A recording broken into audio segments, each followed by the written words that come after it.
Good morning class. कल हम क्या पढ़ रहे थे? Radio pharmaceuticals. ठीक है, इसमें जो आपका है ये क्या है, लास्ट चैप्टर है, सबको पता है। तो रेडियो फार्मास्यूटिकल्स एक थोड़ा सा रिवाइज कर लो कि होता क्या है। तो मतलब कि जो आपका रेडिएशन का जो मेनली फार्मेसी में यूज होता है, जैसे रेज होते हैं ना आपके, अल्फा बीटा गामा, ठीक है, तो वो क्या प्रोड्यूस करते हैं, आपके रेडिएशन करते हैं प्रोड्यूस। ठीक है, तो वही रेडिएशन जो आपका फार्मेसी में यूज होता है एज मेडिसिनल पर्पस, जैसे कि थेरेपी डायग्नोसिस के लिए, तो उसको हम क्या कहते हैं? Radio pharmaceuticals. ठीक है, रेडियो का मतलब क्या होता है? रेडियो एक्टिव सब्सटेंस जिसमें रेडिएशन प्रेजेंट हो। और जो आपका फार्मास्यूटिकल होता है वो तो आपको पता है, फार्मेसी। तो रेडिएशन का फार्मेसी में क्या यूज है? इन मेडिसिनल पर्पस, तो उसको हम क्या कहेंगे? Radio pharmaceuticals. ठीक है, अब इसमें कहता है कि रेडियो एक्टिविटी। तो रेडियो एक्टिविटी क्या होता है आपका? वही हो गया कि रेडिएशन की एक्टिविटी। ठीक है, रेडियो एक्टिविटी यहाँ पे अगर पढ़ो से तो रेडियो आपका प्रीफिक्स हुआ, हर जगह लगा रहता है, जिसका मतलब क्या होता है आपका? रेडिएशन, जो कि क्या करता है? एनर्जी को प्रोड्यूस करने का काम करता है। ठीक है, और जो आपका एक्टिविटी होता है वो क्या होता है? State of being activity. अब जैसे देखो, तुम कुछ भी कर रहे हो तो उसको किस में गिनते हैं? हम एक्टिविटी में गिनते हैं ना। चाहे तुम दौड़ो, चाहे तुम बैठे रहो, खाते रहो, ये सब क्या हुआ? एक तरह का एक्टिविटी हो गया। तो यहाँ पे किसका एक्टिविटी आपका होगा? रेडिएशन का एक्टिविटी। ठीक है, ये हो गया क्या आपका? Radio activity. अब जो आपके क्या कहते हैं, मोस्ट कॉमन जो आपके रेडिएशंस होते हैं वो अल्फा बीटा और गामा होते हैं। ठीक है, के बाद देखो ये चीजें मतलब कि ध्यान में रखना, जो आपका रेडियो एक्टिव जितने भी सब्सटेंस हो गए रेडियो फार्मास्यूटिकल्स के, उन सब पे ये साइन होंगे आपके। ठीक है, कौन से? ये साइन होंगे। ठीक है, और जो आपका रेडियो लेवल है, उसका रेडियो लेवल का मतलब क्या हुआ कि कोई भी सब्सटेंस को हम देखो, किसी भी चीज को तुम लेवल क्यों करते हो? ताकि हम उस चीज को इजीली पहचान सके, है ना। तो रेडियो लेवलिंग भी यही होता है कि जो आपके रेडियो एक्टिव सब्सटेंस होते हैं तो हम क्या कहते हैं, डिटेक्ट करने के लिए, ट्रेस करने के लिए हम क्या करते हैं? Use radiolabelling. ठीक है, के बाद आपका हो गया कि जो रेडियो फार्मास्यूटिकल, अब ऑब्वियस ही बात है कि रेडियो एक्टिव के बारे में अगर आप उसके मैन्युफैक्चरिंग के बारे में पढ़ोगे, चाहे डिस्पेंसिंग के बारे में पढ़ोगे, तो वो आपको क्या कहलाएगा? Radio pharmacy. ठीक है, कि रेडियो मतलब फार्मेसी में रेडिएशन का। के बाद आपका हो गया, ये देखो ये रेडियो फार्मास्यूटिकल्स का था कि एक एग्जांपल था कि कैसे। अब देखो मेनली जो इसने बोला थेरेपी के लिए और डायग्नोसिस के लिए, है ना। तो किसी को ट्यूमर डायग्नोज होता है, किसी को या फिर थेरेपी चल रहा होता है, किसी का कीमोथेरेपी वगैरह चल रहा होता है ना, में आपका क्या यूज होता है? Radio pharmaceuticals. ठीक है, अब जैसे कैंसर के लिए मान लो, सबसे पहले हम क्या लेंगे? रेडियो एक्टिव आइसोटोप लेंगे। ठीक है, उसको हम सबसे पहले वो क्या होगा? लिंक होगा किसके साथ? मॉलिक्यूल के साथ। दोनों आपस में लिंक होगा तो वो किसको टारगेट करेगा? मॉलिक्यूल को टारगेट करेगा। फिर मॉलिक्यूल को टारगेट करने के बाद वो किसको टारगेट करेगा? प्रोटीन को, क्योंकि प्रोटीन क्या होता है आपका? एक प्रोटेक्टिव लेयर होता है ना, जो चीजों को प्रोटेक्ट करता है। तो वो क्या होता है? प्रोटीन को जब टारगेट करेगा तो इसको टारगेट करने के बाद डायरेक्टली कहाँ जाएगा? Cancer cell. कैंसर सेल आपके क्या होते हैं? अनवांटेड ग्रोथ सेल जो होते हैं, जिसकी जरूरत नहीं होती है वो ग्रोथ करने लगते हैं, तो उनको वो क्या करेगा? टारगेट करेगा। अब देखो ऐसा नहीं कि उनको बढ़ने से रोक देगा, लेकिन जितना वो बढ़ेगा उसको वो क्या कर देगा? वहां से रिमूव कर देगा। ठीक है, ताकि फिर नया जब सेल ग्रोथ होगा तो फिर उसको क्या करेगा? वो रिमूव करेगा। यही होता है आपका क्या? थेरेपी में। ठीक है, तो इस तरीके से रेडियो फार्मास्यूटिकल काम करेगा। अब इसके कुछ एग्जाम्पल्स थे आपके क्या, कि जैसे कि ये आपका एफडीजी हो गया या फ्लोरोडोपा हो गया। जैसे कि एफडीजी आपका कहाँ पे किस काम के लिए होता है? ग्लूकोज के मेटाबॉलिज्म में। और जो इसका मेन पर्पस होता है यूज करने का, वो किस में होगा? ट्यूमर, ब्रेन फंक्शन और कार्डियक एक्टिविटी में। ठीक है, उसके बाद आपका जैसे एफडीजी हो गया, तो एफडीजी ये सॉरी फ्लोरोडोपा हो गया, तो इसका काम हो गया डोपामाइन और एसिड एमिनो एसिड के मेटाबॉलिज्म में। ठीक है, तो वो जो आपका मेन पर्पस होता है उसका यूज करने का, वो पार्किंसन डिजीज में होता है और न्यूरो एंडोक्राइन ट्यूमर जो होते हैं आपके, उसमें यूज होते हैं। फिर आपका आया एफसीएच आया मेम्ब्रेन सिंथेसिस में, जो कि आपका ब्रेन ट्यूमर और प्रोस्टेट ट्यूमर होता है, उसमें यूज होता है। ठीक है, ऐसे ही आपके सारे हैं जिसका अलग अलग ट्रैक है, मतलब कि पर्पज है और अलग अलग काम करने का तरीका है। ठीक है, इसमें से सारे यहाँ पे मेंशन कर दिए हैं, एक बार आप देख लेना, क्या कहते हैं, रिवीजन कर लेना, जिसको अगर कोई दिक्कत हो तो पूछ लेना। ठीक है, अब हमारा नया टॉपिक क्या है? Half life. सबको पता है हाफ लाइफ क्या होता है? मतलब किसी भी चीज का अगर 50% अगर क्या हो जाए, चला जाए और 50% बच जाए तो उसको हम क्या कहते हैं, हाफ लाइफ। ठीक है, सिंपली अगर मान लो कि किसी का 2 इयर्स का पूरा लाइफ है, ठीक है, जिसमें से 1 ईयर जा चुका है, तो आपके पास कितना बचेगा, 1 ईयर ही बचेगा। तो यही क्या होता है, हाफ लाइफ, मतलब 1/2। ठीक है, मतलब 2 का आधा। ठीक है, कहता है कि half life is time period in which a radio active substance is reduce by 50% of its initial amount. कहता है कि हाफ लाइफ जो होता है एक टाइम पीरियड होता है, ऑब्वियसली बात है टाइम ही होता है ना, कि अगर किसी का 10 दिन का टाइम है उसमें से 5 दिन टाइम बीत गया, तो मेनली जो हाफ लाइफ होता है वो क्या होता है, टाइम पीरियड होता है जिसमें कि रेडियो एक्टिव सब्सटेंस जो होते हैं वो रिड्यूस हो जाते हैं 50%। जरूरी नहीं है कि रेडियो एक्टिव सब्सटेंस ही 50% कम हो, कोई भी सब्सटेंस का हाफ लाइफ होता है, चाहे आप नॉर्मली भी आपने हाफ लाइफ पर रहा है ना। यहाँ पे जस्ट बिकॉज हम रेडियो फार्मास्यूटिकल्स में पढ़ रहे हैं, तो यहाँ पे रेडियो एक्टिव सब्सटेंस हो गया जिसमें किसका यूज है, रेडिएशन का। ठीक है, याद रखना कि जितने भी रेडियो एक्टिव सब्सटेंस बनेंगे, मेडिसिन बनेंगे, वो उसमें सारे में ही क्या प्रेजेंट होगा। ठीक है, अब कहता है कि इसका जो 50% जो है इनिशियल अमाउंट, मतलब जो इसका शुरू का अमाउंट फिक्स किया गया था तो वो क्या था 100%। अब इसका 50% बीत चुका तो 50% बचेगा, है ना, तो यही क्या हो गया, हाफ लाइफ हो गया। ठीक है, कहता है कि radioactive decay is first order reaction and does not depend on concentration और मास। तो आपका रेडियो एक्टिव डीके जो है, डीके आपने पढ़ा था पीछे, क्या होता है, हाँ, रिड्यूस फॉर्म। ठीक है, तो कहता है कि ये जो डीके होता है वो फर्स्ट ऑर्डर रिएक्शन होता है। फर्स्ट ऑर्डर रिएक्शन का मतलब reaction rate directly proportional to the amount of reactant.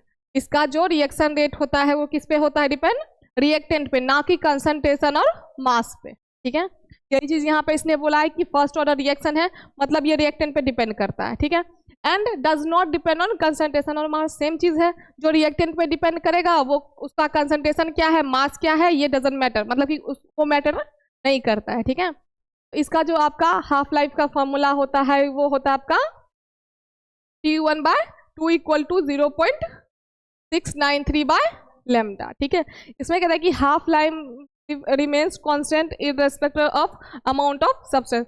Half life का जो आप जो रहेगा वो कांस्टेंट रहता है, हर चीज का कांस्टेंट है, ऐसा कोई चीज नहीं है जिसका हाफ लाइफ ना हो। ठीक है, फिर कहता है कि half life determines pharmaceutical usefulness. Half life का क्या काम है कि कोई भी जो आपका मेडिसिन है या चीजें हैं फार्मास्यूटिकल का, उसका यूजफुलनेस कितना है ना।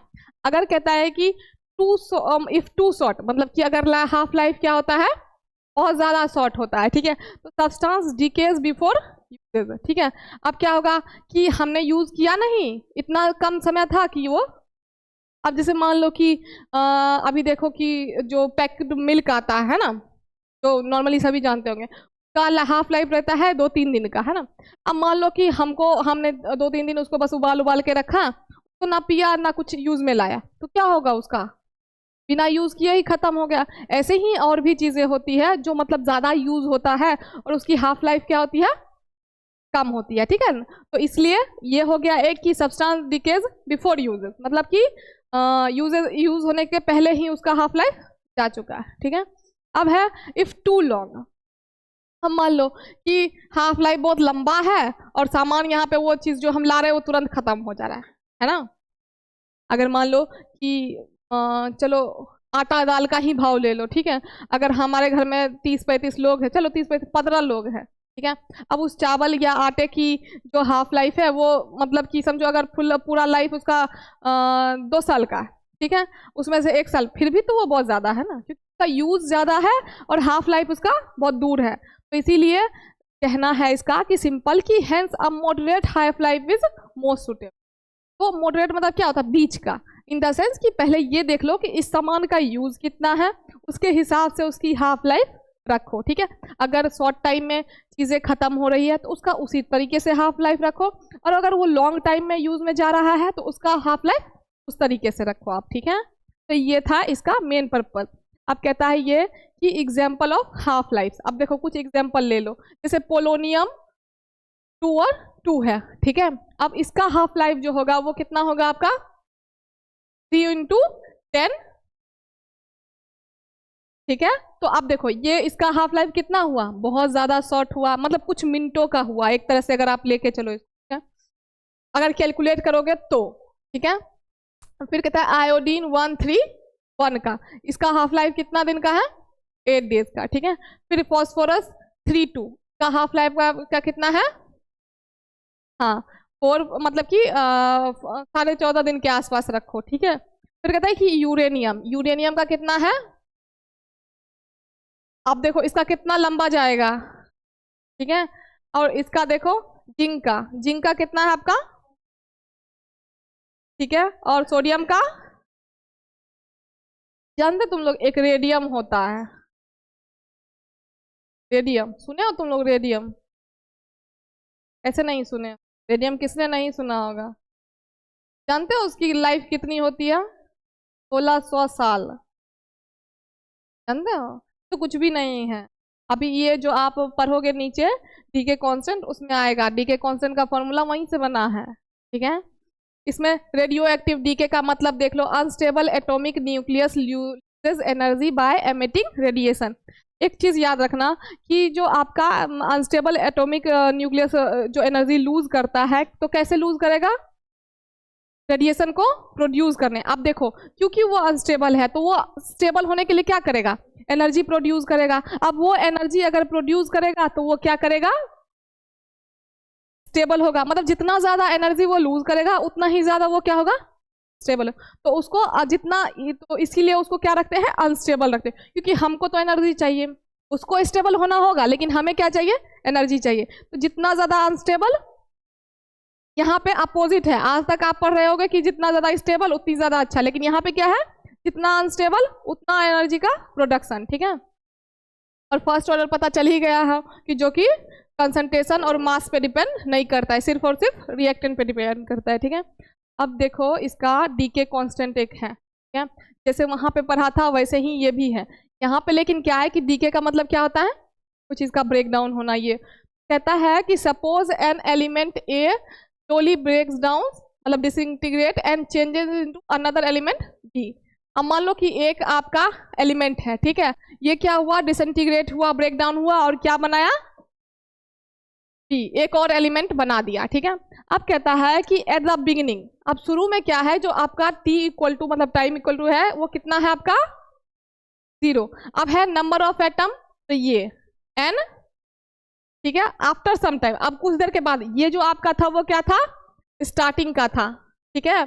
अब कुछ देर के बाद आपका आया, कुछ देर के बाद अगर लो तो आफ्टर सम टाइम टी आपका क्या होगा, नंबर ऑफ एटम्स लेफ्ट, यहाँ पे क्या था आपका, यहाँ पे सिर्फ क्या बना है, N. As time passes some atoms of a, मान लो कि इसका एटम क्या होगा, ब्रेक होगा या डिसइंटीग्रेट होगा। तो डिसइंटीग्रेट और ब्रेक होने के बाद क्या होगा कि रेट ऑफ डिसइंटीग्रेशन हम निकालेंगे, कि मतलब किस रेट से उसका डिसइंटीग्रेशन हुआ।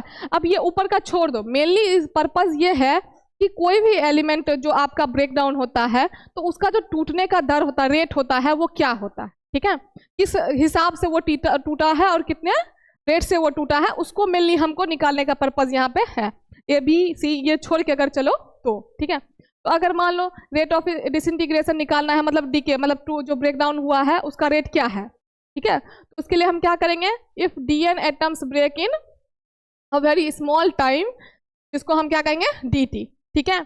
तो डिसइंटीग्रेशन ऑफ ये क्या हो जाएगा आपका, एन किसको नोट कर रहा था, एन किसको कर रहा था, और जो आपका टी हो जाएगा वो टाइम, ठीक है। तो कहते हैं then the rate at which atoms break. अब जो आपका एटम का रेट होगा, जो ब्रेक होने का रेट होगा, दर होगा, वो कैसे निकालोगे, सबसे पहले क्या लेंगे हम, minus D N by D T. तो ये हो जाएगा डिसइंटीग्रेशन रेट ऑफ एटम, और ये हो जाएगा आपका डिसइंटीग्रेशन टाइम, ठीक है। और ये आपका क्या आ गया,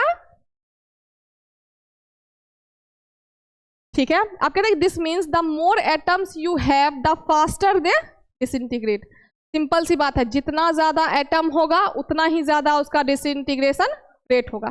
अब क्या है ना कि एक चीज, कोई चीज है आपके पास, वो कितना टूटेगा, है ना, वहीं अगर आपके पास 10 चीज है, उसको तोड़ते जाओ तोड़ते जाओ तोड़ते रहोगे। तो यही कहना है इसका कि जितना ज्यादा आपका एटम प्रेजेंट होगा उतना ही डिसइंटीग्रेशन रेट क्या होगा, फास्ट होगा, ठीक है। तो यहाँ पे एक और इक्वेशन लिया, सो वी राइट। अब देखो यहाँ पे ये बना ना इक्वेशन, इसी इक्वेशन को हम यहाँ लेके जा रहे हैं, minus dn/dt equal to lambda n, जो कि लेमडा किसको आपका दिखा रहा है, ठीक है, कॉन्स्टेंट को, और जो आपका ये नेगेटिव एनर्जी है वो शो कर रहा है कि number of atom is decreasing with the time. अब डिसइंटीग्रेशन होगा तो एटम तो डिक्रीज होगा ही ना, वही निगेटिव साइन जो वो दिखा रहा है कि आपके कितने एटम डिक्रीज हो गए, मतलब कम हो गए, किसके बाद, डिसइंटीग्रेशन के बाद, ठीक है। कहता है अब सिंपली अगर देखो इतना अगर तुमको तामझाम नहीं चाहिए, मतलब इट्स लाइक कि वो तो ज़्यादा हो रहा है, तो अगर इसको नॉर्मली समझोगे तो ये है आपका कि लेमडा इक्वल टू 1/n/dn/dt, ठीक है। इसका कहने का मतलब क्या हुआ, डी के constant is the ratio of number of atoms disintegrated पर सेकेंड, ठीक है, कितना एटम डिसइंटीग्रेट हुआ है पर सेकेंड, किसके साथ डिवाइड होगा, number of atom present at the moment. Simple सी बात है, जो आपका जितना बचा और अभी बचा है और जितना था, दोनों को क्या करो, डिवाइड कर लो, बीच का आपका जो आएगा वो आपका डिसइंटीग्रेट हुआ, ठीक है। ये है आपका सिंपल। तो कहता है कि decay constant tells us how fast radioactive substance decay. इसका कहना है कि जो डीके कांस्टेंट जो इक्वेशन है वो हमें ये बताता है कि जो रेडियो एक्टिव सब्सटेंस है वो कितना जल्दी आपका क्या होता है, डीके होता है, मतलब डिसइंटीग्रेट होता है। तो कहता है कि हायर फास्ट डीके लोअर, ठीक है। तो ये क्या हुआ, कितना, कहने का मतलब है कि जितना ज्यादा आपका क्या होगा, क्या होगा, यहाँ पे क्या हायर होने की बात कर रहा है, हाँ, लेमडा का मतलब वहां क्या हुआ, तो यहाँ पे जितना ज्यादा क्या होगा, डिसइंटीग्रेट होगा, उतना ही ज्यादा फास्ट डिसइंटीग्रेशन होगा, टूटेगा, जितना कम होगा उतना कम होगा। अब ये तो डिपेंड कर रहा है कि इस पे एटम की प्रेजेंस पे है ना, कि जितना ज्यादा एटम उतना ज्यादा डिसइंटीग्रेशन, ठीक है, और जितना कम उतना कम, सिंपल सा है। तो ये था, अगर इसको सिंपली समझना चाहो तो ये पूरा इक्वेशन यही है, ठीक है। यहाँ पे सिर्फ आपको ये बताने के लिए ए भी दिया है कि जैसे अगर मान लो कि एक चीज को आप जब तोड़ोगे तो वो जो दो चीज बन जाए, है ना, तो अगर ए को आपने तोड़ा तो वो क्या बन गया, बी भी बनाएगा, है ना। अगर मान लो कोई ये चीज है, इसको हम अगर दो पार्ट में डिवाइड करेंगे, जब इसको बी से, तो ये अगर ए है तो ये तो बी होगा ना, हाँ। तो यही चीज वो आपको ऊपर में बता रहा था। और इनिशियल का टाइम जो उसने, यही तो इसने बोला कि जो आप शुरू में लिए और जो आपका बचा हुआ है उसको हम क्या करेंगे, डिवाइड करेंगे, ठीक है। यहाँ तक कोई दिक्कत? अब है आपका यूनिट्स ऑफ रेडियो एक्टिविटी, इसको हम कल डिस्कस करेंगे। इसमें वही क्यूरी, रियोटाजन वगैरह किसके लिए, तो रेडिएशन, मतलब कि इन सब रेडियो फार्मास्यूटिकल सब्सटेंस जो है उनके यूनिट्स हैं कि कैसे उनको हम मेजरमेंट करेंगे, ठीक है। तो इसीलिए इसको हम कल डिस्कस करेंगे।